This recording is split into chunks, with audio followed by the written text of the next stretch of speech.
नमस्कार साथियों, मैं गंगाराम पांडे अपने YouTube चैनल संस्कृत मंदाकिनी पे आप सभी का स्वागत करता हूं।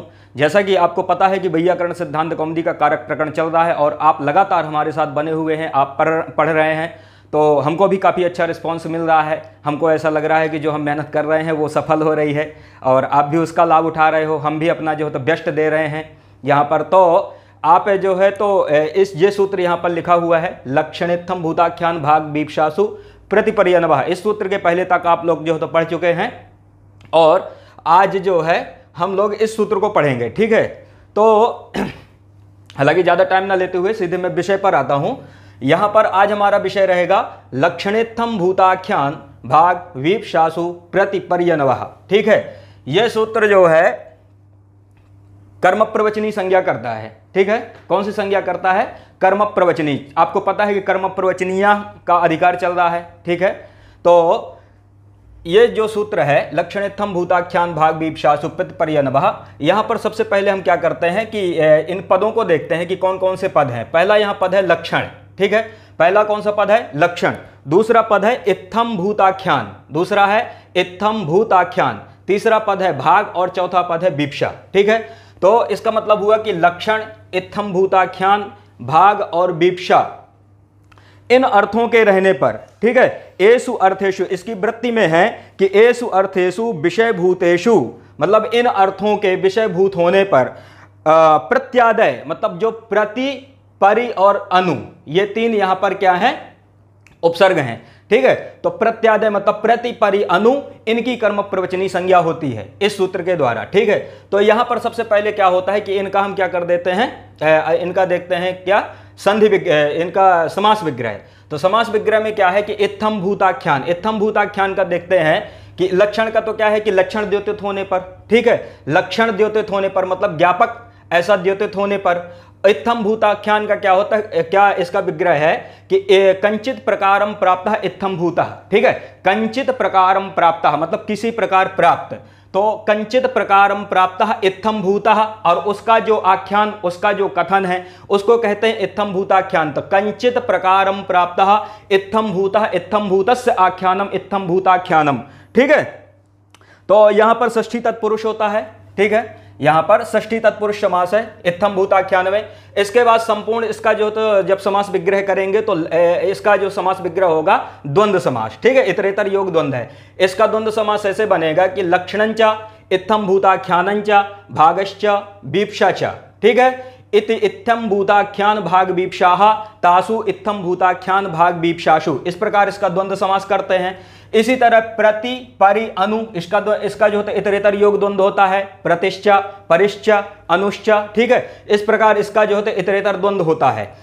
यहां पर आपको पता है कि कर्म प्रवचनी का क्या चल रहा है? अधिकार चल रहा है। ठीक है, कर्म प्रवचनी का क्या होता है? अधिकार। तो इन पदों में, लक्षण में, इत्थम भूताख्यान में, भाग में और बीपशा अर्थ में, ठीक है, ये विषय द्योतित होने पर इन अर्थों में जो है प्रति, परि और अनु, ठीक है, प्रति, परि और अनु, इनकी जो है कर्म प्रवचनी संज्ञा होती है। ध्यान देना, प्रति, परि और अनु की ये विषय भूत होने पर, ठीक है, ये विषय भूत होने पर प्रति, परि, अनु की कौन सी संज्ञा होती है? कर्म प्रवचनी संज्ञा। इस चीज को नोट कर लेना। जैसे एग्जाम में पूछ लेता है कि लक्षण, इत्थम भूताख्यान भाग बीपशा, या इनमें से कोई एक पद दे देगा कि इनके द्योतित होने पर प्रति, परि, अनु की कौन सी संज्ञा होती है?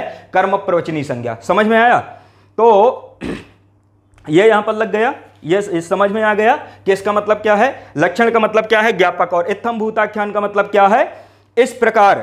ठीक है, इस प्रकार का है ऐसा जो आख्यान। ठीक है, तो और ये हो गया इत्थम भूताख्यान। भाग का अर्थ क्या है यहां पर? भाग का अर्थ है स्वीकार्य अंश। भाग का तात्पर्य यहां पर स्वीकार अंश है। ठीक है, मतलब ऐसा जो है उसका किसी चीज का जो हो तो भाग, मतलब उस अंश को स्वीकार कर रहे हैं। बीपशा का अर्थ यहां पर व्याप्ति है। बीपशा का अर्थ क्या है? व्याप्ति। तो व्याप्ति के अर्थ में, तो इन अर्थों में प्रति, परि, अनु की कर्म प्रवचनी संज्ञा होती है। ठीक है, इनके उदाहरण हम देखते हैं। इनके उदाहरण है, सबसे पहले लक्षण को उदाहरण क्या आता है? वृक्षम प्रति, परि, अनुवा विद्योतते विद्युत। ठीक है, लक्षण का उदाहरण है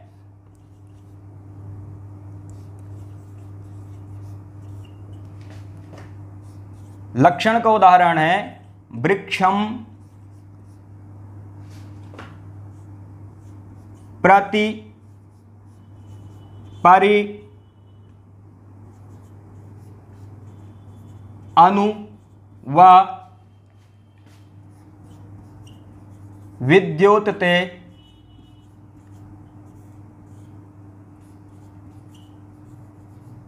विद्युत।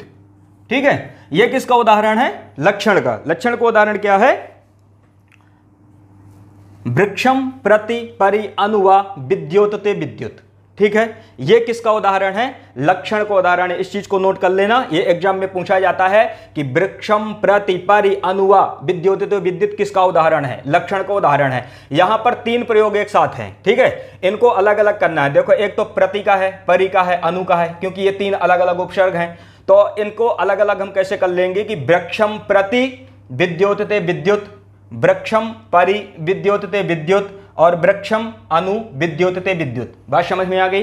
इनको अलग अलग कर लेना है। यहां पर 3 उदाहरण एक साथ में है। वृक्षम प्रति विद्युत्ते विद्युत, वृक्षम परि विद्युत्ते विद्युत और वृक्षम अनु विद्युत्ते विद्युत। ठीक है, तो अब यहां पर क्या होता है? इसका अर्थ है कि वृक्ष की ओर, ठीक है, वृक्ष की ओर बिजली चमकी। समझ में आया? वृक्ष की ओर बिजली चमक रही है, तो वृक्ष की ओर बिजली चमक रही है। वृक्षम प्रति विद्युत्ते विद्युत, वृक्ष की ओर बिजली चमक रही है। अब यहां पर लक्षण कैसे है? लक्षण को उदाहरण कैसे है? वृक्ष की ओर बिजली चमक रही है, ऐसा जब अर्थ होता है तो यहां पर क्या होता है कि किसी ने देखा कि वृक्ष जो है तो प्रकाशित हुआ। ठीक है, वृक्ष प्रकाशित हुआ तो उसको यह पता चला कि वृक्ष की ओर बिजली चमकी है। तो वृक्ष यहां पर जो ये किसके अर्थ में हुआ? ये लक्षण कौन बना यहां पर? प्रति। वृक्ष की ओर बिजली चमकी, इसमें क्या होता है कि विद्युत के द्वारा जो है प्रकाशमान कौन है? वृक्ष है। मतलब बिजली चमकी, तो बिजली चमकी तो इसके द्वारा जो है तो प्रकाशमान कौन हुआ? वृक्ष हुआ। ठीक है, प्रकाशमान कौन हुआ? वृक्ष हुआ। तो बिजली के द्वारा यहां पर वृक्ष क्या होता है? प्रकाशमान होता है। तो यहां पर विद्युत के द्वारा जो है ये विद्युत के द्वारा, तो वृक्ष को देखकर यहां पर किसका बोध होता है? विद्युत का बोध होता है। ठीक है, वृक्ष को देख करके किसका बोध होता है? विद्युत का। ठीक है, क्योंकि बिजली चमकी। इसी तरह से जैसे मान लो कह सकते हैं कि पर्वत में बिजली चमकी, तो पर्वत में बिजली चमकती है तो क्या होता है कि बिजली के द्वारा पर्वत क्या होता है? प्रकाशित होता है। बिजली के द्वारा पर्वत क्या होता है? प्रकाशित होता है। ठीक है, तो वहां पर बिजली के द्वारा जो है पर्वत जो है तो प्रकाशित हुआ। ऐसी स्थिति में जो है ये किस, यहां पर लक्षण क्या हुआ? प्रति। ठीक है, क्योंकि वृक्ष की ओर, तो वृक्ष की ओर ये जो लक्षण यहां पर मतलब अर्थ घटित होता है उसमें लक्षण कौन बनेगा? प्रति बनेगा। ठीक है, लक्षण कौन बनेगा? प्रति। तो प्रति क्या हुआ यहां पर? लक्षण के अर्थ में हुआ। प्रति किस अर्थ में हुआ? लक्षण के अर्थ में हुआ। तो अब यहां पर क्या होता है कि प्रति के योग में कौन है? यहां पर वृक्ष है। ठीक है, प्रति के योग में यहां पर कौन है? वृक्ष है। तो वृक्ष की जो है लक्षणेत्थम भूताख्यान भाग विपशाशु प्रतिपर्यनभः, इस सूत्र के द्वारा कर्म प्रवचनी संज्ञा हो जाती है। ठीक है, क्योंकि लक्षण के अर्थ में कौन है? यहां पर प्रति है, और प्रति के योग में कौन है? यहां पर वृक्ष। ठीक है, तो वृक्ष में लक्षणेत्थम भूताख्यान भाग विपशाशु प्रतिपर्यनभः, इस सूत्र के द्वारा कर्म प्रवचनी संज्ञा होती है। और कर्म प्रवचनी संज्ञा का फल क्या है? कर्म प्रवचनी युक्ते द्वितीया, इस सूत्र के द्वारा द्वितीय होना। ठीक है, कर्म प्रवचनी युक्ते द्वितीया, इस सूत्र के द्वारा द्वितीया होना। तो क्या वृक्ष से क्या बन जाता है? वृक्षम। वृक्ष से क्या बन जाता है? वृक्षम। तो ये समझ में आया कि वृक्षम में कर्म प्रवचनी संज्ञा कैसे है। ठीक है, वृक्षम में कर्म प्रवचनी संज्ञा किसके अर्थ में है? लक्षण के अर्थ में है। ठीक है, तो प्रगत सूत्र जो है ये कर्म प्रवचनी संज्ञा करता है, और कर्म प्रवचनी युक्ते द्वितीया, इस सूत्र के द्वारा द्वितीया विभक्ति होती है तो क्या बन जाता है? वृक्षम। समझ में आया? इसी तरह जो होता है, ये तो प्रति का हो गया। इसी तरह से परि का लगा लो कि वृक्षम परि विद्युत्ते विद्युत, वृक्षम अनु विद्युत्ते विद्युत। ठीक है, तो वृक्ष की ओर बिजली चमकी, तो बिजली के चमकने से क्या हुआ? वृक्ष प्रकाशित हो गया। वृक्ष जो होता चमकने लगा। एक होता ना कि जब आकाशीय बिजली गिरती है तो जहां भी गिरेगी वो एकदम पूरा जो होता क्षेत्र हो जाए बिल्कुल एकदम लाइट हो जाएगा, बिल्कुल प्रकाशित हो जाएगा, काफी ज्यादा मतलब वहां पर चमक आ जाती है। तो वैसी ही स्थिति का ये उदाहरण है। ठीक है, तो ये समझ में आ गया कि वृक्षम प्रति परि अनु व विद्युत्ते विद्युत किसका उदाहरण है? लक्षण का है। लक्षण के बाद क्या आता है? इत्थम भूताख्यान। इत्थम भूताख्यान का यहां पर यह है कि इस प्रकार का, इस प्रकार का, ठीक है, वह इस प्रकार का है, ऐसा जो आख्यान करना। तो ये आता है दूसरा कौन, इत्थम भूताख्यान, ये यहां से है, ठीक है, इत्थम भूताख्यान, वह इस प्रकार का है, ऐसा जो आख्यान करना, कथन करना। तो इत्थम भूताख्यान का उदाहरण क्या है, भट्टोजी दीक्षित क्या देते हैं, भक्तो विष्णुम प्रति, ठीक है, भक्तो विष्णुम प्रति,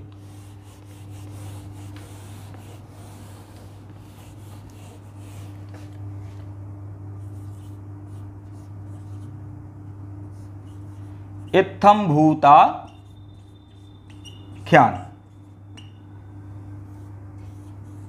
ठीक है, इत्थम भूताख्यान।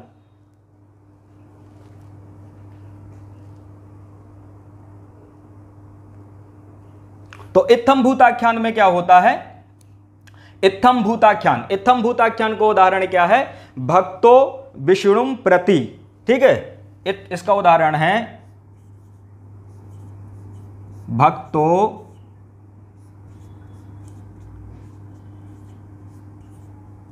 विष्णुम प्रति परि अनु, ठीक है, भक्तो विष्णुम प्रति परि अनु, ठीक है। यह किसका उदाहरण है, इत्थम भूताख्यान का। इसका मतलब यह हुआ कि भक्त जो है वो विष्णु की भक्ति से युक्त है, ठीक है, भक्त विष्णु की भक्ति से युक्त है, भक्तो विष्णुम प्रति। तो भक्तो विष्णुम प्रति परि अनुवा, यहां पर 3 उदाहरण है, इनको अलग अलग कर लेना है, भक्तो विष्णुम प्रति, भक्तो विष्णुम परि, भक्तो विष्णुम अनु, ठीक है, भक्तो विष्णुम प्रति, भक्तो विष्णुम परि और भक्तो विष्णु अनु। यहां पर इत्थम भूताख्यान का ये उदाहरण है। इसका मतलब यह हुआ कि भक्त जो है विष्णु की भक्ति से युक्त है, ठीक है, भक्त विष्णु की भक्ति से युक्त है। तो यहां पर भक्ति रूप विशेष विधि को प्राप्त करने के कारण, भक्ति रूप विशेष विधि को प्राप्त करने के कारण भक्त क्या हुआ, इत्थम भूत हुआ, ठीक है, भक्ति रूप विशेष विधि को प्राप्त करने के कारण भक्त क्या हुआ, यहां पर इत्थम भूत हुआ, मतलब विष्णु की भक्ति से युक्त है तो भक्ति रूप विशेष विधि को प्राप्त करता है। भक्ति रूप विशेष विधि को प्राप्त करने से भक्त क्या हो जाता है, इत्थम भूत हो जाता है, ठीक है, क्या हो जाता है, इत्थम भूत, क्योंकि विष्णु और भक्ति में यहां पर विषय विषयी भाव संबंध है, ठीक है, विष्णु और भक्ति में कैसा संबंध है, विषय विषयी भाव। तो यहां पर इत्थम भूताख्यान जो है इसका ये किसके अर्थ में, यहां पर क्या किससे पता चलता है, प्रति से, ठीक है, प्रति परि अनु से। और प्रति परि अनु के योग में कौन है, यहां पर भक्तो विष्णुम प्रति, ठीक है, हाँ, तो प्रति के योग में यहां पर कौन है, विष्णु है, ठीक है, प्रति परि और अनु के योग में यहां पर कौन है, विष्णु है। विष्णु के होने से यहां पर क्या होता है कि लक्षणेत्थम भूताख्यान भाग विवक्षा सुप्रतिपर्यनवः, इस सूत्र के द्वारा कर्म प्रवचनी संज्ञा किसकी हो जाती है, विष्णु की, ठीक है, विष्णु की कर्म प्रवचनी संज्ञा हो जाती है। कर्म प्रवचनी संज्ञा होने का फल यह है कर्म प्रवचनी युक्ति द्वितीय, इस सूत्र के द्वारा द्वितीय हो जाना, तो क्या बन जाता है, विष्णु, ठीक है। तो समझ में आया, भक्तो विष्णुम प्रति परि अनुवा, ये 3 उदाहरण एक साथ हैं। आपसे कोई एक पूछ लेगा या पूरा भी पूछ सकता है कि भक्तो विष्णुम प्रति, भक्तो विष्णुम परि, भक्तो विष्णुम अनु, ये किसका उदाहरण है, ये पूछता है। तो आपको ध्यान रखना है इत्थम भूताख्यान का उदाहरण है, ठीक है, इत्थम भूताख्यान का उदाहरण है भक्तो विष्णुम प्रति परि अनुवा। तो ये समझ में आ गया इत्थम भूताख्यान का क्या मतलब है। इत्थम भूताख्यान के बाद क्या देते हैं, भाग, ठीक है, भाग। तो भाग का अर्थ क्या मैंने बताया था, स्वीकार्य अंश, ठीक है, भाग का मतलब क्या है, स्वीकार्य अंश, ठीक है, मतलब जो अंश स्वीकार करते हैं, जैसे कि लक्ष्मी ही हरिम प्रतिपरि अनुवा, ठीक है, लक्ष्मी ही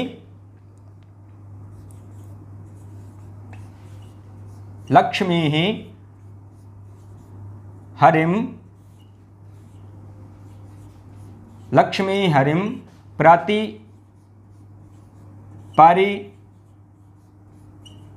अनु वा, ठीक है, यहां पर भी क्या है, 3 उदाहरण हैं एक साथ में, क्योंकि ये क्या करता है ये सूत्र कि इन अर्थों के द्योतित होने पर प्रति परि अनु, इन तीनों की कर्म प्रवचनी संज्ञा करता है। तो अब इन तीनों के उदाहरण होंगे ना अलग अलग, तो यहां पर देखो तीनों के उदाहरण अलग अलग हैं। लक्ष्मी हरिम प्रति, लक्ष्मी ही हरिम परि, लक्ष्मी ही हरिम अनु, ये 3 उदाहरण एक साथ हैं। इसका मतलब यह है कि लक्ष्मी जो है हरि का स्वीकार्य अंश है। ठीक है, लक्ष्मी हरि का कैसा अंश है, स्वीकार्य अंश है। ठीक है, लक्ष्मी हरि का क्या है, भाग है, लक्ष्मी हरि का भाग है, मतलब उनका स्वीकार्य अंश है। तो यहां पर लक्ष्मी और हरि में कैसा संबंध माना जाता है, ठीक है, कैसा संबंध माना जाता है यहां पर, स्वस्वामी भाव संबंध। ठीक है, कैसा संबंध माना जाता है, स्वस्वामी भाव संबंध। तो देखो यहां पर क्या है, जैसे कि मैंने बताया कि लक्ष्मी हरि का स्वीकार्य अंश है, तो ये जो भाग द्योतित होता है, भाग के अर्थ में कौन है यहां पर, प्रति परि अनु। ठीक है, यहां पर भाग के अर्थ में कौन है, प्रति परि अनु। अब प्रति परि अनु होने के कारण इनके योग में यहां पर कौन है, हरि, क्योंकि लक्ष्मी हरि का स्वीकार अंश है। तो ये किससे पता चलता है, प्रति परि अनु से पता चलता है, और प्रति परि अनु के योग में यहां पर कौन है, हरि है। ठीक है, प्रति परि अनु के योग में यहां पर कौन है, हरि है। तो हरि में क्या हो जाएगा, इस प्रकृत सूत्र के द्वारा कर्म प्रवचनी संज्ञा हो जाएगी। ठीक है, इसकी कर्म प्रवचनी संज्ञा होने से कर्म प्रवचनी युक्ति द्वितीय इस सूत्र के द्वारा क्या हो जाएगी, द्वितीय विभक्ति। ठीक है, समझ में आया, तो क्या बन जाएगा, हरिम। तो लक्ष्मी ही हरिम प्रति परि अनु, 3 उदाहरण एक साथ हैं, आप इनको अलग अलग भी लगा लेना। समझ में आ गया, तो यहां तक कोई दिक्कत नहीं है। यह किसका उदाहरण है, भाग का। भाग का अर्थ क्या होता है, स्वीकार्य अंश, जिसको स्वीकारा जाए। ठीक है, समझ में आया। तो ये अब यहां पर 3 के हो गए, लक्षण का हो गया, इत्थम भूताख्यान का हो गया, भाग का हो गया। इसके बाद आता है क्या, विप्सा। विप्सा का मतलब क्या होता है, व्याप्ति। ठीक है, इसके बाद क्या है, विप्सा। विप्सा का मतलब क्या होता है, व्याप्ति, मतलब व्याप्ति होने पर। व्याप्ति का उदाहरण क्या है, वृक्षम वृक्षम प्रतिसिंचति। ठीक है, वृक्षम वृक्षम प्रतिसिंचति, वृक्षम वृक्षम प्रति परि अनु व सिंचति। ठीक है, समझ में आया। वृक्षम वृक्षम प्रति परि अनु व सिंचति, ये भी यहां पर भी 3 उदाहरण एक साथ में है, इनको आपको अलग कर लेना है। वृक्षम वृक्षम प्रति सिंचति, वृक्षम वृक्षम परिसिंचति, वृक्षम वृक्षम अनुसिंचति। समझ में आया। इसका मतलब यह होता है, जैसे कि मैंने बताया कि यह उदाहरण किसका है, विप्सा का है। विप्सा का मतलब होता है व्याप्ति। व्याप्ति कैसे है, वृक्षम वृक्षम प्रतिसिंचति। ठीक है, नित्य विप्सयो एक सूत्र है, उस सूत्र के द्वारा वृक्ष को क्या हो जाता है, द्वित्व हो जाता है। ठीक है, वृक्ष को क्या हो जाता है, द्वित्व। ठीक है, कौन सूत्र है, नित्य विप्सयो। ठीक है, नित्य विप्सयो सूत्र है, उससे क्या हो जाता है, वृक्ष को द्वित्व हो जाता, तो क्या बन जाता है, वृक्षम वृक्षम। तो ये क्या है, नित्य विप्सयो। विप्सा अर्थ में नित्य से जो होता है वृक्ष को द्वित्व होता है। ठीक है, विप्सा अर्थ में इसको वृक्ष को नित्य से द्वित्व हो जाता, तो क्या बन जाता है, वृक्षम वृक्षम। ठीक है, वृक्षम वृक्षम प्रतिसिंचति, वृक्षम वृक्षम परिसिंचति, वृक्षम वृक्षम अनुसिंचति। इसका अर्थ यह हुआ कि प्रत्येक वृक्ष को सींच रहा है। ठीक है, कोई करता है हमारे जैसा, ठीक है, वह प्रत्येक वृक्ष को सींच रहा है, मतलब एक भी वृक्ष नहीं छोड़ रहा। ठीक है, कि एक छोटा सा चकोड़ा भी छूट जाए उसको भी सींच रहा है। मंदिर मंदिर प्रतिकर शोधा मतलब कोई भी मंदिर नहीं छूट रहा है, एक एक मंदिर जाके देवताओं का दर्शन कर रहा है। तो यहां पर क्या है, वृक्षम वृक्षम प्रतिसिंचति, प्रत्येक वृक्ष को सींचता है। तो अब देखो ये किसका उदाहरण है, विप्सा का उदाहरण है। ठीक है, विप्सा मतलब व्याप्ति का उदाहरण है। तो अब यहां पर क्या होता है कि विप्सा के अर्थ में कौन है, प्रति परि अनु। ठीक है, विप्सा किसके द्वारा द्योतित होता है, प्रति परि अनु, और उसके योग में क्या होता है, अच्छा यहां पर क्या होता है, विप्सा के अर्थ में प्रति परि अनु है। ठीक है, तो यहां पर क्या होता है कि इसका जो फल है, विप्सा का जो फल है यहां पर सिंचती में पता चलेगा, ठीक है, क्योंकि यहां पर जो प्रतिपरि अणु है ये किसके, इनके योग में कौन है, सिंचती है, ठीक है, इनके योग में कौन है, सिंचती है। तो जैसे कि मैंने बताया था कि कर्म प्रवचनी संज्ञा का फल प्रयोजन क्या है, कर्म प्रवचनी संज्ञा का प्रयोजन है कि उपसर्ग संज्ञा मतलब निपात संज्ञा और गति संज्ञा का क्या करना, बाध करना, ठीक है, निपात संज्ञा और गति संज्ञा का बाध करना। निपात संज्ञा गति संज्ञा में क्या होता है कि जब इनका बाध होता है तो उपसर्ग को मान करके जो मूर्धन्य शकार की प्राप्ति होती है वो नहीं होता, ठीक है। समझ में आया कि कर्म प्रवचनी संज्ञा होने से क्या होता है कि निपात संज्ञा और गति संज्ञा का क्या होता है, बाध होता है, ठीक है। जब इनका बाध होगा तो जो मूर्धन्य शकार को उपसर्ग को मान करके जो मूर्धन्य शकार की या अनुदात्त आदि स्वर की प्राप्ति होती है वो यहां पर नहीं होगी, क्योंकि निपात संज्ञा गति संज्ञा में क्या होता है, उनका फल होता है कि मूर्धन्य शकार की प्राप्ति होना, ठीक है। एक सूत्र है उपसर्गा सुनोति सुबति सति, ऐसे करके एक सूत्र है। एक है जो है, एक और सूत्र है वो भी मूर्धन्य शकार करता है, उपसर्ग प्रादुर्भ्याम अस्तिर्यच परः, ठीक है। तो ये जो सूत्र क्या करते हैं, मूर्धन्य शकार करते हैं। यहां पर क्या होता है कि जब कर्म प्रवचनी संज्ञा होती है तो निपात संज्ञा और गति संज्ञा का क्या होता है, बाध होता है, मतलब उसका फल क्या होगा कि मूर्धन्य शकार नहीं होगा, ठीक है। उपसर्ग को मान करके जो मूर्धन्य शकार की प्राप्ति होती है वो नहीं होती। तो प्रतिपरि अणु के योग में कौन है, यहां पर सिंचती है, ठीक है। प्रतिपरि अणु के योग में कौन है, यहां पर सिंचती। सिंचती में क्या है, यहां पर जो तो सिच धातु है, ठीक है। यहां पर जो सिच में जो ये सा है, दंत सा है, इस दंत सा को क्या होता है कि उपसर्ग को मान करके यहां पर मूर्धन्य शकार की प्राप्ति हो रही थी यदि कर्म प्रवचनी संज्ञा नहीं करते तब, ठीक है। लेकिन कर्म प्रवचनी संज्ञा करने से क्या होता है कि उपसर्ग संज्ञा और गति संज्ञा का बाध हो जाता है। जब बाध होने से क्या होता है कि यहां पर मूर्धन्य शकार की प्राप्ति नहीं होती, ठीक है। ये सिंच का जो सा है इसको मूर्धन्य शकार की प्राप्ति नहीं होती तो क्या बन जाता है, वृक्षम वृक्षम परि अनुवाद सिंचती। नहीं तो यदि कर्म प्रवचनी संज्ञा नहीं होती तो यहां पर क्या होता है कि यहां पर सिंचती, यहां पर मूर्धन्य दंत सकार की जगह क्या हो जाता, मूर्धन्य शकार हो जाता।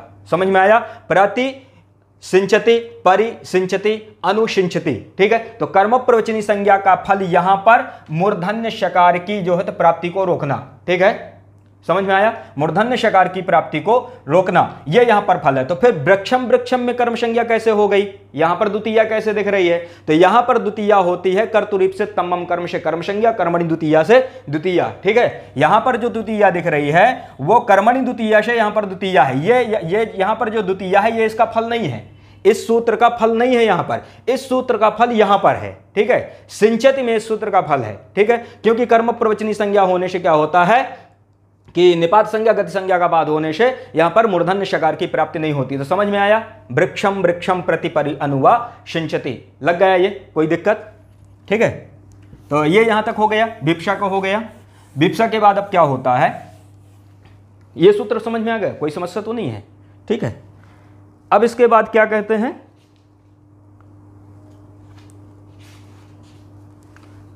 ठीक है, यहां पर जो है भट्टोजी दीक्षित कहते हैं अत्र उपसर्गत्व अभावान नशत्वम। देखो लिखा हुआ है कि अत्र मतलब यहां पर उपसर्गत्व के अभाव से, मतलब प्रगत सूत्र के द्वारा कर्म प्रवचनी संज्ञा होने से उपसर्गत्व का क्या होगा, अभाव होगा, ठीक है। उपसर्गत्व का अभाव होने से नाशत्वम अर्थात मूर्धन्य शकार की प्राप्ति नहीं होती, ठीक है। कहां पर, सिंचती में मूर्धन्य शकार की प्राप्ति नहीं होती, ये इसका जो है तो प्रयोजन है। अभी उदाहरण में यहां पर बताया था वही इसका उदाहरण है। तो अत्र उपसर्गत्वान नाशत्वम, ठीक है। अब यहां पर एक प्रत्युदाहरण देते हैं, एषु किम, एषु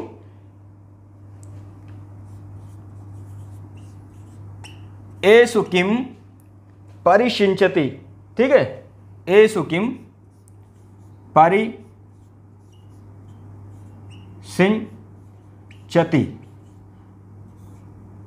अब देखो यहां पर समझना, इस सूत्र का प्रत्युदाहरण है ये, ठीक है। इस सूत्र का ये क्या है, प्रत्युदाहरण। प्रत्युदाहरण इसको न्याय की भाषा में क्या बोलते हैं, पदकृत्य, ठीक है। न्याय की भाषा में क्या बोलते हैं इसको, पदकृत्य। तो ये कहता है कि एषु किम, मतलब ये जो अर्थ आप कह रहे हो कि लक्षण इत्थम भूताख्यान भाग विप्सा, ये अर्थ जो तो द्योतित होने पर, इनके विषयभूत होने पर प्रतिपरि अनु की कर्म प्रवचनी संज्ञा होती है, आप ऐसा क्यों कह रहे हो? इनका कहने का क्या प्रयोजन है? मान लो कि ये पद आप ना कहो, ठीक है, लक्षण इत्थम भूताख्यान भाग विप्साशु, ये पद आप मत कहो, आप ये केवल कहो कि प्रतिपरि अनु की कर्म प्रवचनी संज्ञा होती है।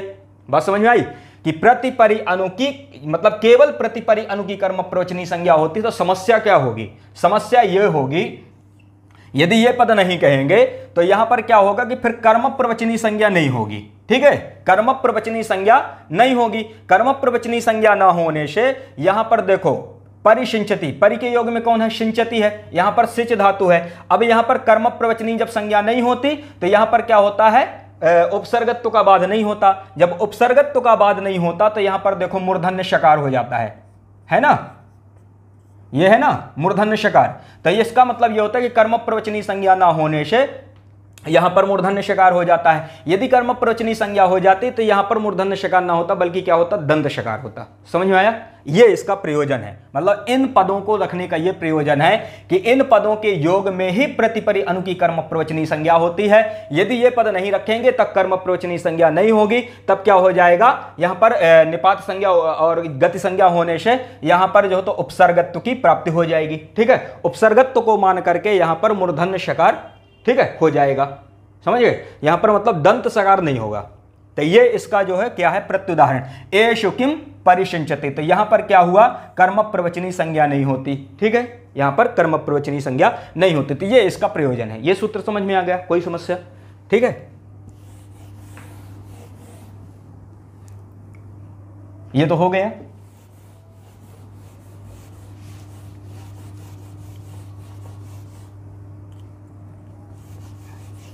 अब जो है इस सूत्र के बाद एक सूत्र आता है अभिरभागे, ठीक है,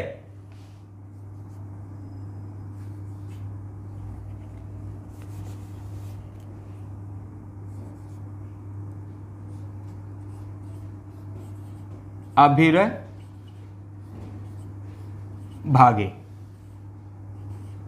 ठीक है, सूत्र क्या है?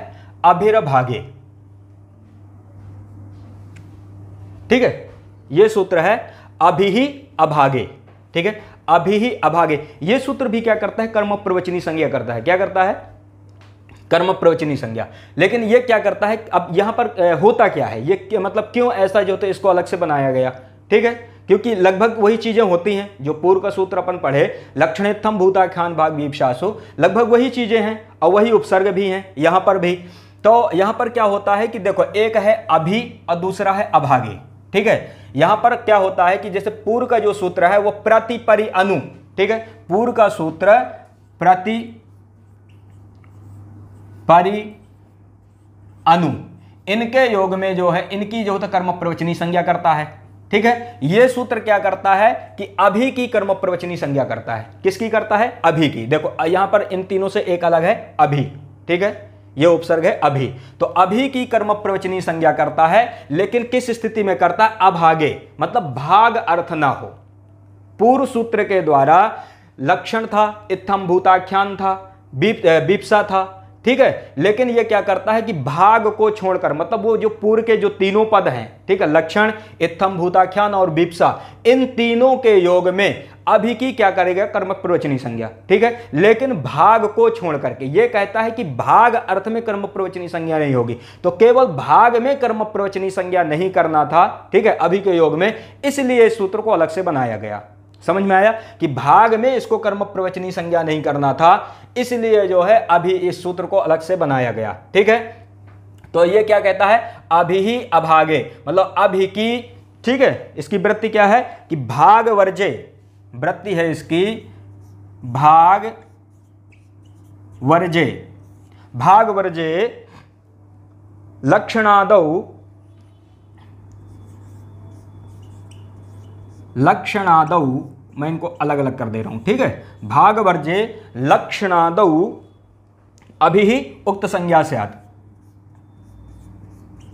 अभि ही उक्त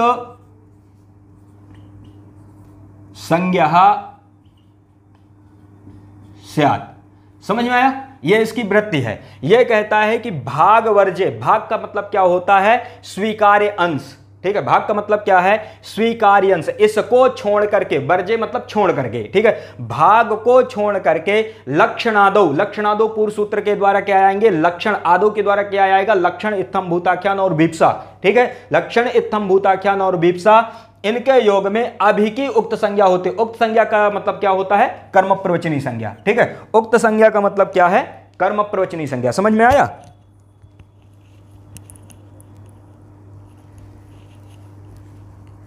उक्त संज्ञा का मतलब क्या है?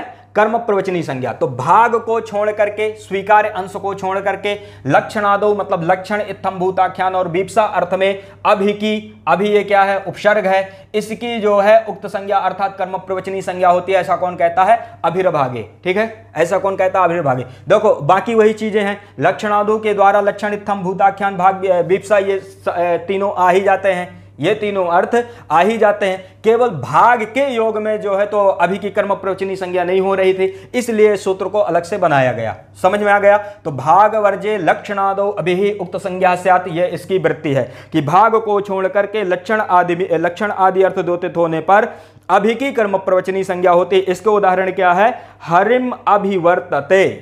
ठीक है, इसका उदाहरण है हरिम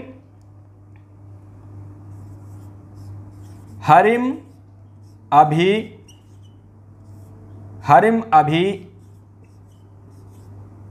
वर्तते।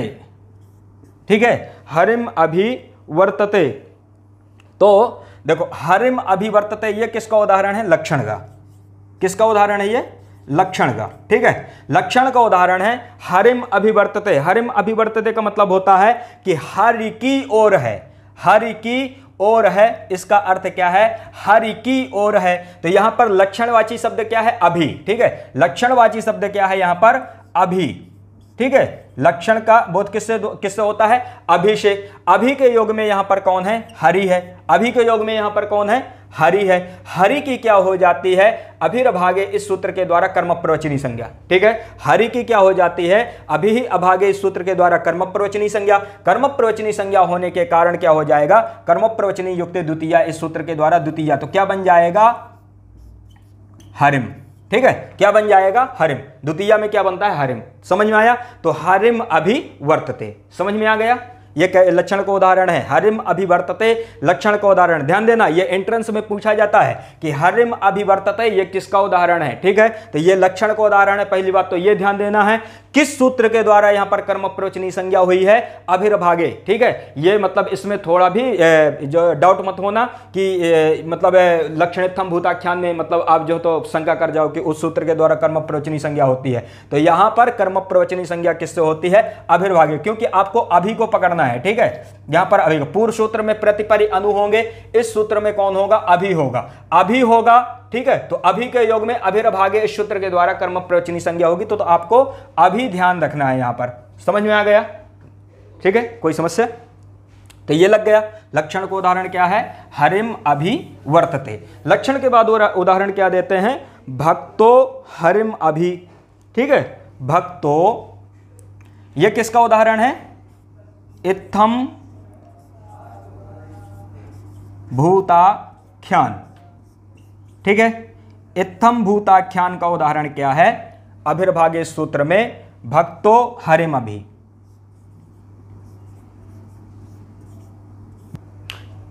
ठीक है, तो इत्थम भूताख्यान का उदाहरण क्या है? भक्तो हरिम अभी।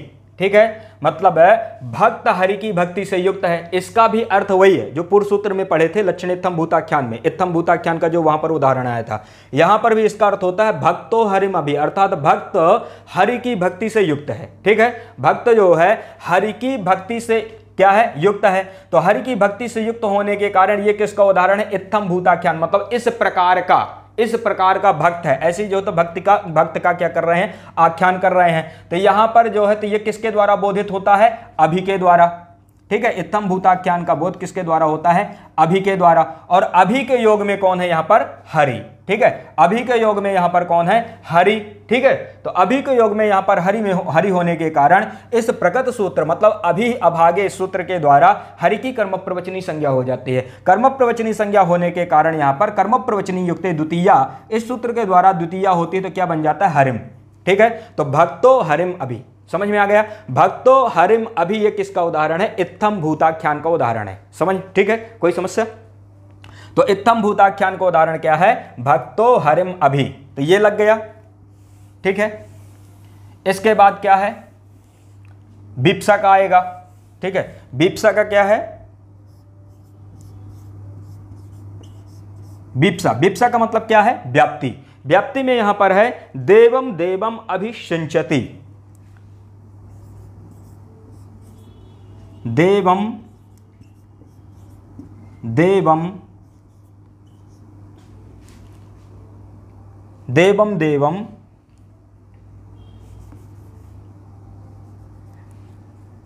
देवम देवम अभि सिंचति। ठीक है, देवम देवम अभिसिंचति। अब देखो, देवम देवम अभिसिंचति किसका उदाहरण है? बीप्सा का है। किसका उदाहरण है? बीप्सा का है। वहां पर लक्षणेत्थम भूताख्यान इस सूत्र में बीप्सा का उदाहरण क्या था? वृक्षम वृक्षम प्रतिपरि अनुवा सिंचति। इस सूत्र में बीप्सा का उदाहरण क्या है? देवम देवम अभिसिंचति। यहां पर क्या है? अभि है। ठीक है, यहां पर क्या है? अभि है। ठीक है, इसका इसलिए इस सूत्र के द्वारा कर्म प्रवचनी संज्ञा होती है। तो इसका अर्थ हुआ देवम देवम अभिषिंचति कि प्रत्येक देवता को सींच रहा है, मतलब प्रत्येक देवता का जो तो अभिषेक कर रहा है। ठीक है, प्रत्येक देवता मतलब कोई भी देवता नहीं बच रहे। ठीक है, जो भी है, गणेश जी से लेके लास्ट तक जितने भी अनुष्ठान में देवताओं का स्थापन होता है, उनका आवाहन पूजन होता है, सारे देवताओं का सिंचन कर रहा है। तो देवम देवम अभिसिंचति, प्रत्येक देवता को सींच रहा है। तो ये किसका उदाहरण है? बीप्सा, व्याप्ति का। ठीक है, किसका उदाहरण है? व्याप्ति का। तो व्याप्ति के अर्थ में कौन है? यहां पर अभि है। ठीक है, ये किसका है? व्याप्ति का बोध किसके द्वारा होता है? अभि के द्वारा होता है। और अभि के योग में कौन है? देवम देवम। ठीक है, अभि के योग में यहां पर नहीं, अभि के योग में यहां पर कौन है? सिंचति है।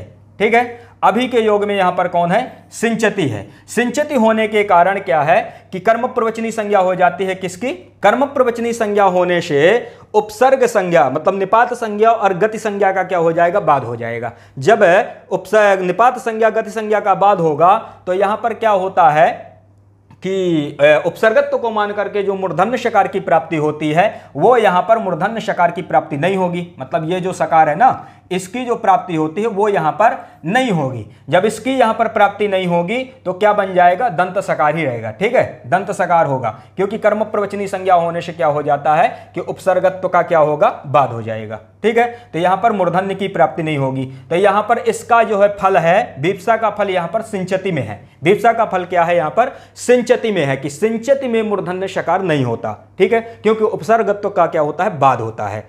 और देवम देवम में तो कर्म संज्ञा होकर इसमें जो होता है कर्मणि द्वितीया से द्वितीय विभक्ति हो जाती है, तो बन जाता है देवम देवम। तो समझ में आया?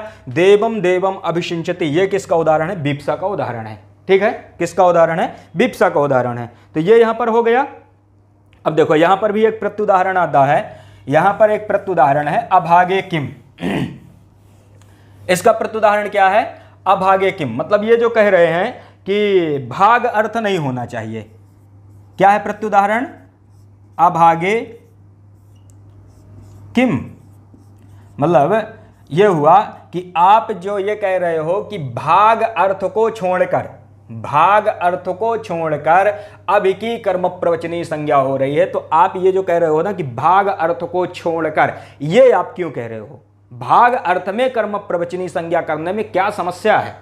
यदि भाग अर्थ में कर्म प्रवचनी संज्ञा हो जाएगी तो क्या समस्या है? ठीक है, तो उसी के लिए यहां पर प्रत्युदाहरण क्या बना? अभागे। ठीक है, कि अभागे किम, आप ये जो कह रहे हो कि भाग अर्थ को छोड़कर, ऐसा आप क्यों कह रहे हो? तो यहां पर जो तो इसका प्रत्युदाहरण क्या है? यद अत्र ममाभिष्यात्, यदत्र ममा भिष्यात्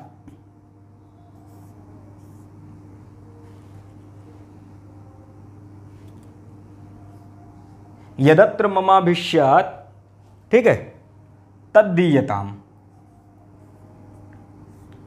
तद्दीयताम,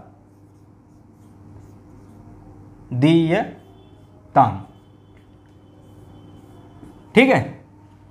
यह किसका प्रत्युदाहरण है? अभागे का, ठीक है। मैंने जैसे आपको बताया कि भाग को छोड़कर अभी की कर्म प्रवचनी संज्ञा हो रही है, ऐसा आप क्यों कह रहे हो? तो देखो यहां पर क्या आता है, अभागे किम, कि भाग को छोड़कर कर्म प्रवचनी संज्ञा हो रही है, ऐसा क्यों कर रहे हो? तो यहां पर क्या है, यद अत्र मम अभिष्यात, यद अत्र मम अभिष्यात तद्दीयताम। इसका मतलब यह है कि जो मेरा ये अंश है, यहां पर जो मेरा अंश है उसको जो है तो मुझे दे दो, तद्दीयताम, वो मुझे दे दो। मतलब मेरा जो अंश है, ठीक है, मम अभिष्यात, मेरा जो अंश है, तद्दीयताम, उसको दे दो। तो इससे क्या भाग अर्थ ही तो निकल रहा है कि मेरा जो भाग है वह मुझे दे दो, ठीक है, कि इसमें जो मेरा हिस्सा है, मेरा जो भाग है वह मुझे दे दो। तो यहां पर क्या है कि भाग अर्थ ही निकल रहा है। क्या है इसका? भाग अर्थ, कि मेरा जो अंश है वह मुझे दे दो, ऐसा ये अर्थ निकल रहा है। तो देखो भाग अर्थ होने के कारण इस सूत्र के द्वारा यहां पर कर्म प्रवचनी संज्ञा नहीं हुई, ठीक है। इस सूत्र के द्वारा यहां पर कर्म प्रवचनी संज्ञा नहीं हुई। कर्म प्रवचनी संज्ञा ना होने से उपसर्गत्व का बाद नहीं होता। जब उपसर्गत्व का बाद नहीं होता तो देखो अभी यहां पर क्या है, अभी है, ठीक है, ये अभी है यहां पर, तो उपसर्गत्व का बाद नहीं होगा। तो अभी के योग में देखो ये स्यात् क्रिया है, ठीक है, स्यात् क्या है? क्रिया है। स्यात् क्रिया में पहले क्या रहता है? दंतसा रहता है, ऐसे, ठीक है, ऐसे रहता है पहले। तो जब कर्म प्रवचनी संज्ञा नहीं होगी तो उपसर्गत्व का बाद भी नहीं होगा। उपसर्गत्व का बाद ना होने से यहां पर क्या हो जाएगा? मूर्धन्य सा हो जाएगा, ठीक है। ये जो सा है, इस दंत सा की जगह क्या हो जाएगा? मूर्धन्य सा। ये इसका फल है, ठीक है। तो यहां पर क्या होता है, कर्म प्रवचनी के अभाव में उपसर्गत्व का बाद नहीं होता। जब उपसर्गत्व का बाद नहीं होगा तो यहां पर मूर्धन्य शकार हो जाएगा। तो क्या बन जाएगा? यद अत्र मम अभिष्यात् तद्दीयताम, ठीक है। तो यहां पर क्या होता है? कर्म प्रवचनी संज्ञा नहीं होती। ये किसका फल है? अभागे ग्रहण का, ठीक है। ये जो अभागे ग्रहण किया है ये इसका फल है। समझ में आ गया यहां तक? तो ये सूत्र भी हो गया ना पूरा, ठीक है।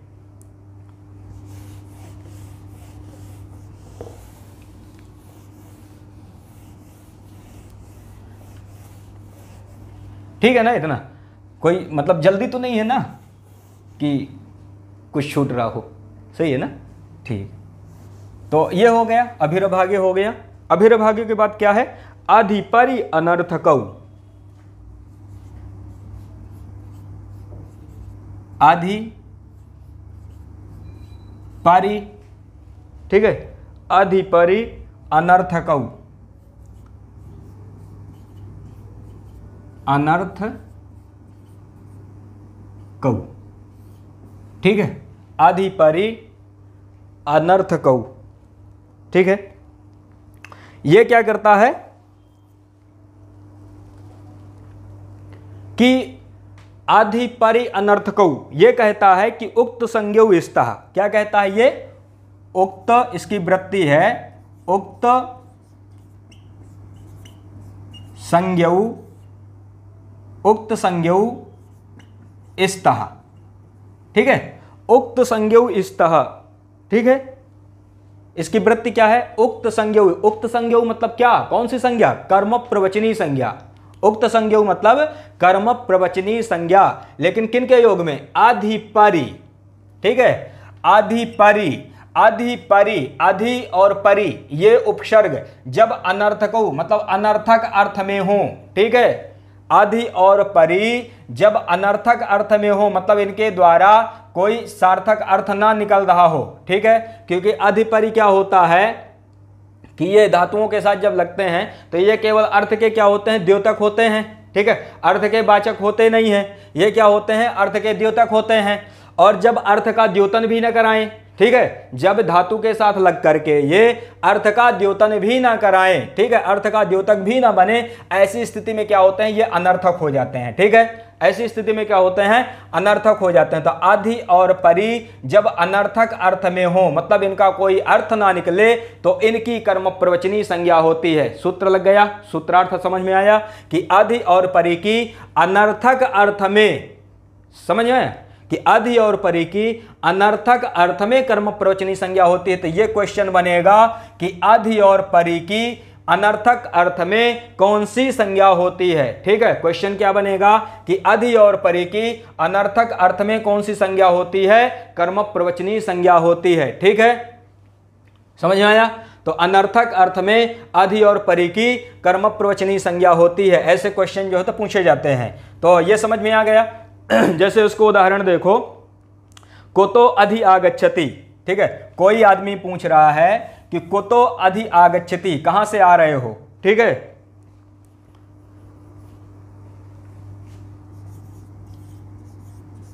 कुतो अधि, अलग अलग लिख दे रहा हूं मैं समझाने के लिए। कुतो अधि आगच्छति। ठीक है, कुतो अधि आगच्छति, ये क्वेश्चन मार्क। फिर दूसरा उदाहरण है कुतः परि आगच्छति। कुतः परि आगच्छति। ठीक है, कुतः परि आगच्छति, दो उदाहरण है। अधि परि अनर्थकों के दो उदाहरण है। पहला कौन है, कुतो अधि आगच्छति। दूसरा उदाहरण है कुतः परि आगच्छति, क्योंकि दो उपसर्ग है ना यहां पर, अधि और परि, तो इनके दो उदाहरण है। अब इनका अर्थ क्या है, कुतः अधि आगच्छति, कि कहां से आ रहे हो। आगच्छति में आंग उपसर्ग पूर्वक गम धातु है। ठीक है, आगच्छति में आंग उपसर्ग पूर्वक गम धातु किसके अर्थ में होती है, आने के अर्थ में। और जब आंग नहीं होगा तो यह किसका क्या अर्थ होगा, जाने के अर्थ में। ठीक है, तो आगच्छति कैसा है, आने के अर्थ में। कुतो अधि आगच्छति, कहां से आ रहे हो। ठीक है, तो कहां से आ रहे हो या कहां से आ रहा है, तो यहां पर क्या अनर्थक है, मतलब इनका कोई अर्थ निकल ही नहीं रहा है। ठीक है, इनका कोई अर्थ नहीं निकल रहा है। कहां से आता है, केवल यही अर्थ है इसका। तो ये अधि और परि क्या है, यहां पर अनर्थक अर्थ में है। किस अर्थ में है, यहां पर अनर्थक अर्थ में है। ठीक है, अधि और परि ये किस अर्थ में है, यहां पर अनर्थक अर्थ में। कुता अधि आगच्छति, कुतः परि आगच्छति। ठीक है, तो ये अधि और परि यहां पर क्या है, अनर्थक अर्थ में। तो यहां पर क्या होता है, इसका फल ये है कि कर्म प्रवचनी संज्ञा का फल यहां पर कर्म प्रवचनी युक्त द्वितीया नहीं है। ठीक है, यहां पर द्वितीया नहीं है, बल्कि क्या है, भट्टोजी दीक्षित कहते हैं कि गति संज्ञा बाधात, कि यहां पर क्या होता है कि कर्म प्रवचनी संज्ञा होने से इस सूत्र के द्वारा अधिपरि अनर्थकों, इस सूत्र के द्वारा इनकी क्या हो जाएगी, कर्म प्रवचनी संज्ञा। ठीक है, इनकी क्या हो जाएगी, कर्म प्रवचनी संज्ञा। कर्म प्रवचनी संज्ञा का फल क्या होता है, ठीक है, द्वितीया विभक्ति। लेकिन कर्म प्रवचनी संज्ञा से होता क्या है कि गति और निपात संज्ञा का बाद होना। ठीक है, गति संज्ञा का बाद होना। तो यहां पर क्या होता है, आचार्य भट्टोजी दीक्षित कहते हैं कि गति संज्ञा बाधात, कर्म प्रवचनी संज्ञा होने से गति संज्ञा का क्या हो जाएगा, बाद हो जाएगा। ठीक है, कर्म प्रवचनी संज्ञा होने से गति संज्ञा का क्या हो जाएगा, बाद हो जाएगा। जब गति संज्ञा का बाद हो जाएगा तो गतिर गतौ, एक सूत्र है गतिर गतौ। ठीक है, सिद्धांत कौमुदी में लिखा हुआ है, सूत्र है गतिर गतौ। ठीक है, यह सूत्र जो है भट्टोजी दीक्षित के सिद्धांत कौमुदी में 3977 सूत्र है। ठीक है, 3977 यह सूत्र है। तो यह कहते हैं कि गतिर गतौ, इस सूत्र के द्वारा जो निघात स्वर प्राप्त होता है, ठीक है, इस सूत्र के द्वारा क्या होता है, निघात स्वर प्राप्त होता है। वो निघात स्वर यहां पर नहीं होगा, क्योंकि मैंने आपको बताया था कि कर्म प्रवचनी संज्ञा का क्या होता है, कर्म प्रवचनी संज्ञा का फल क्या होता है कि कर्म प्रवचनी योग के योग में द्वितीया तो होती है, लेकिन कर्म प्रवचनी संज्ञा से होता क्या है कि गति और निपात संज्ञा का बाद होता है। एक ये काम भी करता है, कर्म प्रवचनी से क्या होता है कि गति और निपात संज्ञा का बाद भी करता है, यह भी ध्यान रखना है। तो यहां पर गति का क्या कर देगा, गति संज्ञा का बाद कर देगा कर्म प्रवचनी होने से। तो ये जो गतिर गतौ, इस सूत्र के द्वारा जो निघात स्वर यहां पर प्राप्त हो रहा है, वो निघात स्वर यहां पर नहीं होगा, ये यहां पर फल है। समझ में आ गया, कोई समस्या, तो ये लग गया यहां पर। इसके बाद जो है, इसके बाद कौन सा सूत्र है, सुह पूजायाम। ठीक है, इसके बाद सूत्र है सुह पूजायाम।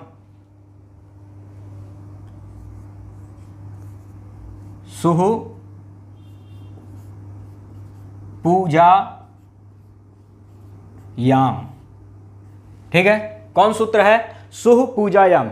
ठीक है, यह सूत्र भी कर्म प्रवचनीय संज्ञा करता है। ठीक है, यह सूत्र भी कर्म प्रवचनीय संज्ञा करता है, लेकिन क्या कहता है ये कि सुह पूजायाम, मतलब ये जो सु उपसर्ग है, ठीक है, क्या है ये? सु उपसर्ग है। इस सु की पूजायाम, पूजायाम का मतलब होता है पूजा अर्थ होने पर, पूजा अर्थ होने, सप्तमी विभक्ति है यहां पर। ठीक है, यहां पर कौन सी विभक्ति है? सप्तमी विभक्ति, मतलब पूजा अर्थ होने पर सु की पूजा। पूजा का मतलब होता है, पूजा का दूसरा अर्थ क्या होता है कि प्रशंसनीय अर्थ। ठीक है, प्रशंसा अर्थ। पूजा का अर्थ, पूजायाम का दूसरा जो तो पर्याय क्या है? प्रशंसायाम। ठीक है, क्या है? प्रशंसायाम। प्रशंसायाम। ठीक है, पूजायाम मतलब प्रशंसायाम। प्रशंसा अर्थ होने पर, पूजा अर्थ होने पर सु की कर्म प्रवचनी संज्ञा होती है। लग गया कि पूजा अर्थ होने पर सु की कर्म प्रवचनी संज्ञा होती है। ठीक है, यह सूत्र कहता है। इसका उदाहरण क्या बनता है? सुसिक्तम सुस्तुतम। तो पूजा का क्या है? प्रशंसा अर्थ है। तो यहां पर इसके उदाहरण है सुसिक्तम और सुस्तुतम। इसके उदाहरण है सुसिक्तम, सुसिक्तम और सुस्तुतम, सुस्तुतम। ध्यान रखना, ये दो उदाहरण हैं। ये दो उदाहरण किसके हैं? सुह पूजायाम के उदाहरण हैं, सुसिक्तम और सुस्तुतम। ठीक है, इस चीज को अच्छी तरह से नोट कर लेना। यहां पर पूछता है कि सुसिक्तम और सुस्तुतम में किस सूत्र के द्वारा कर्म प्रवचनी संज्ञा हुई है? सुपूजायाम, सुपूजायाम के द्वारा यहां पर कर्म प्रवचनी संज्ञा हुई। तो देखो होता क्या, सुसिक्तम का मतलब होता है बहुत अच्छी प्रकार से सींचा। कोई कह रहा है कि वाह तुमने क्या बढ़िया सींचा है। ठीक है, तो बहुत बढ़िया से तुमने सींचा, तो ये क्या है? प्रशंसा है ना। यहां पर क्या है? यहां पर प्रशंसा है। ठीक है, प्रशंसा अर्थ होने के कारण क्या होता है कि सु की कर्म प्रवचनी संज्ञा हो जाती है सुपूजायाम से। ठीक है, सु की कर्म प्रवचनी संज्ञा हो जाती है किससे? सुपूजायाम से। कर्म प्रवचनी संज्ञा होने से क्या होता है? गति और निपात संज्ञा का बाद होता है। गति और निपात संज्ञा का बाद होने के कारण यहां पर जो उपसर्गत्व को मान करके ये, ठीक है, यहां पर जो सिक्तम में, ठीक है, सिक्तम में जो मूर्धन्य की प्राप्ति होती है, मूर्धन्य शकार की प्राप्ति होती है, वो प्राप्ति यहां पर नहीं होगी। ठीक है, सिक्तम में जो मूर्धन्य शकार की प्राप्ति होती है वो यहां पर प्राप्ति नहीं होगी, यह समझना है। कर्म प्रवचनी संज्ञा होने से मूर्धन्य का क्या हो जाता है? बाद हो जाता है। तो क्या बन जाता है? सुसिक्तम। इसी तरह से सुस्तुतम, क्या बढ़िया स्तुति किया। ठीक है, इसका अर्थ क्या होता है? वाह तुमने बहुत बढ़िया स्तुति किया। ठीक है, देवताओं की स्तुति कर रहा है। कर्पूर गौरम करुणावतारम शांताकारम भुजगशयनम। तो कोई कह रहा है कि वाह तुमने क्या बढ़िया स्तुति किया। तो यहां पर क्या है? सु किस अर्थ में है? यहां पर पूजा अर्थ में। ठीक है, सु किस अर्थ में है? पूजा अर्थ में। पूजा अर्थ होने के कारण सुपूजायाम इस सूत्र के द्वारा इसकी क्या हो जाती है? कर्म प्रवचनी संज्ञा। ठीक है, कर्म प्रवचनी संज्ञा होने से क्या होता है कि गति और निपात संज्ञा का, गति और निपात संज्ञा का, ठीक है, गति और निपात संज्ञा का क्या होता है? बाद होता है। ठीक है, गति और निपात संज्ञा का क्या होता है? बाद होता है। जब गति और निपात संज्ञा का बाद होगा तो उपसर्गत्व को मानकर यहां जो मूर्धन्य शकार की प्राप्ति होती है यहां पर, ठीक है, उपसर्गा सुनोति सुबति सूत्र के द्वारा यहां पर मूर्धन्य शकार प्राप्त होता है। उस मूर्धन्य शकार की यहां पर क्या होगी? प्राप्ति नहीं होगी। ठीक है, कर्म प्रवचनी संज्ञा होने से मूर्धन्य शकार की जब प्राप्ति नहीं होगी तो क्या बन जाएगा? सुस्तुतम। समझ में आ गया? तो ये लग गए कि सुसिक्तम और सुस्तुतम में किस सूत्र के द्वारा कर्म प्रवचनी संज्ञा होती है? सुह पूजायाम के द्वारा। समझ में आया? ठीक है, तो ये हो गया। यहां पर भी जो होता है एक प्रत्युदाहरण आता है। प्रत्युदाहरण का मतलब समझ गए क्या होता है? प्रत्युदाहरण का मतलब यह होता है कि जो सूत्र में जो पद हैं, ये सूत्र में कोई भी सूत्र हो, ठीक है, जितने भी सूत्र होते हैं उन सूत्रों में जो पद होते हैं उन पदों की आवश्यकता क्या है। मान लो कि सुपूजायाम में पूजा शब्द ना रखें। ठीक है, सुपूजायाम में पूजा शब्द ना रखें, हम केवल क्या कहें कि सु की कर्म प्रवचनी संज्ञा होती है। तो अब जब सु की कर्म प्रवचनी संज्ञा होती है, यदि हम केवल इतना कहते हैं पूजायाम नहीं रखते, तो समस्या क्या है? तो प्रत्युदाहरण का मतलब होता है प्रत्येक पदों को स्पष्ट करना। ठीक है, प्रत्युदाहरण का मतलब होता है सूत्रस्थ जितने भी पद हैं उनमें अव्याप्ति, अतिव्याप्ति और असंभव दोष के निवारणार्थ जिस साधन का प्रयोग किया जाता है उसको क्या कहते हैं, प्रत्युदाहरण। ठीक है, तो किसी भी सूत्र में अव्याप्ति, अतिव्याप्ति और असंभव, ये जो तीन दोष होते हैं, ठीक है, अव्याप्ति, अतिव्याप्ति और असंभव, अव्याप्ति, अतिव्याप्ति और जो असंभव, ये जो तीन दोष होते हैं, इन तीन दोष के निवारणार्थ जिस जो तो साधन का प्रयोग किया जाता है उसको क्या कहते हैं, प्रत्युदाहरण। तो ये होता है प्रत्युदाहरण की पूजायाम। पूजायाम क्यों, पूजायाम पद का पूजायाम पद के ग्रहण का क्या प्रयोजन है। ठीक है, पूजायाम, पूजायाम इस पद के ग्रहण का क्या प्रयोजन है, पूजायाम किम। तो जब पूजायाम ऐसा नहीं रखेंगे तो क्या देते हैं, सुसिक्तम किम तव अत्र, सुसिक्तम किम तब अत्र, ये इसका उदाहरण बनता है सुसिक्तम। ठीक है, सुसिक्तम किम तब अत्र, किम तवात्र। ठीक है, सुसिक्तम किम तवात्र, क्षेपो अयम, क्षेपो अयम, क्षेपो अयम। इसका मतलब यह होता है कि यदि इस सूत्र में पूजायाम इस पद को नहीं रखेंगे तो क्या होगा कि एक ये जहां पर प्रत्युदाहरण देते हैं सुसिक्तम किम तव अत्र, सुसिक्तम किम तव अत्र, मतलब है कोई कहता है कि वाह तुमने बड़ा अच्छा सींचा, तुमने बड़ा अच्छा सींचा लेकिन तुम्हारा सींचना बेकार है, मतलब तुमने बड़ा अच्छा सींचा लेकिन तुम्हारा सींचना बेकार। ऐसे लोग होते हैं अच्छा भी करो कुछ ना कुछ उसमें टीका टिप्पणी जरूर करेंगे। ठीक है, ये मतलब होता ही है, समाज की एक मतलब स्वाभाविक एक अवस्था है कि कुछ कहीं मतलब बड़ी कितना भी अच्छा बढ़िया करो, कुछ ऐसे भी होंगे वो बढ़िया में भी अच्छा कहीं ना कहीं निकाल देंगे कमी। तो ये क्या कह रहे हैं कि सुसिक्तम किम तब अत्र, की बात तुमने बहुत बढ़िया सींचा लेकिन तुम्हारा सींचना क्या है, बेकार है। तो अब यहां पर क्या है कि पूजा अर्थ नहीं है, यहां पर पूजा अर्थ नहीं बल्कि क्या अर्थ है, क्षेपो अयम। क्या अर्थ है यहां पर, क्षेपो अयम। क्षेप मतलब निंदा, क्षेप मतलब निंदा अर्थ है। ठीक है, तो निंदा अर्थ होने के कारण यहां पर क्या होता है कि यहां पर सुसिक्तम में कर्म प्रवचनी संज्ञा नहीं होती। ठीक है, इस सूत्र के द्वारा यहां पर कर्म प्रवचनी संज्ञा नहीं होती। जब कर्म प्रवचनी संज्ञा नहीं होगी तो गति संज्ञा निपात संज्ञा का बाद भी नहीं होगा, तो यहां पर उपसर्गत्व को मान करके क्या होगा, मूर्धन्य शकार की प्राप्ति हो जाएगी। ठीक है, सिक्तम में मूर्धन्य शकार हो जाएगा तो क्या बन जाएगा, सुसिक्तम किम अत्र किम तव अत्र क्षोपोयम। समझ में आया, तो ये क्या है, प्रत्युदाहरण है। तो ये लग गया, ये समझ में आया। ठीक है, कोई समस्या, चलो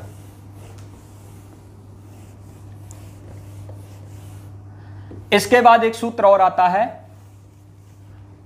अभिरभ अति ही अतिक्रमणे। ठीक है, ध्यान देना, ये सारे उपसर्गों की कर्म प्रवचनी संज्ञा करता है। सूत्र क्या है, अति रति अतिरति क्रमणे, अति ही अतिक्रमणे। ठीक है, अति ही अतिक्रमणे च। ठीक है, सूत्र क्या है, अति ही, इंक समाप्त हो गया इसका क्या,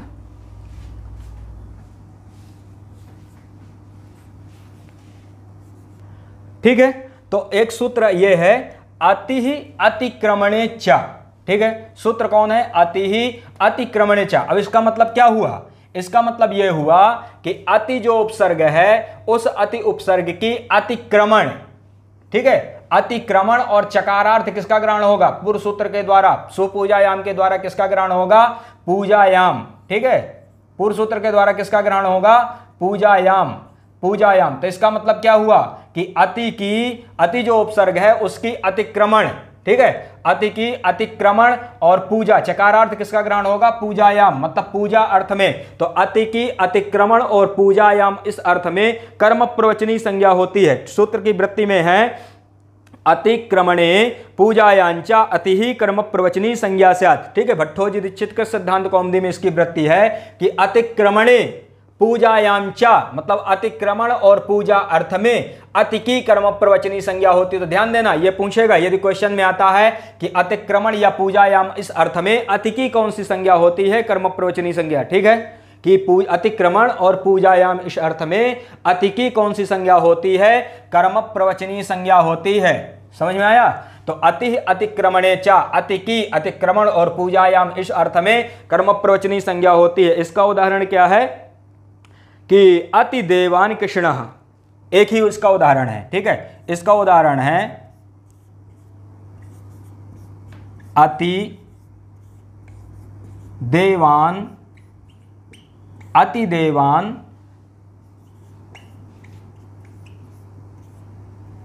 कृष्ण। ठीक है, अति देवान कृष्ण।